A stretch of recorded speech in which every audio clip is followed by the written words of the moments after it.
ka-sunshine. Hello po everyone. Medyo na po ang oras.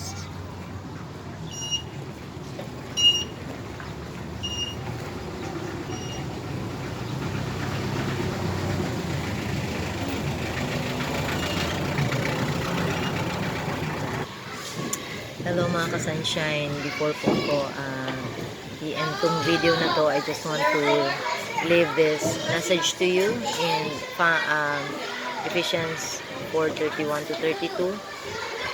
Get rid of all bitterness, rage, and anger, brawling, and slander, along with every form of malice. Be kind and compassionate to one another, forgiving each other, just as in Christ forgave you. So, according to Henry Emerson Fusdik, sabi niya, bitterness imprisons life, but love releases it.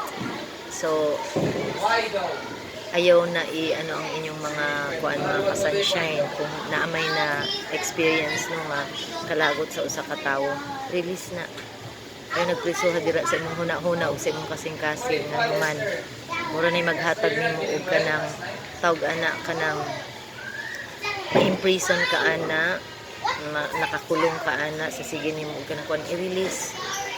And ayaw na og kanang kuanan ang tawo. Learn how to forgive. Pasaylo ako ng imong kaugalingon, no, sa kanang kuan nga na mga butang nga dili jud nato makontrol, especially ang mga laing tao. Then ano nato is to honor God nga bisan sa atong una-una o sa atong kasing-kasing.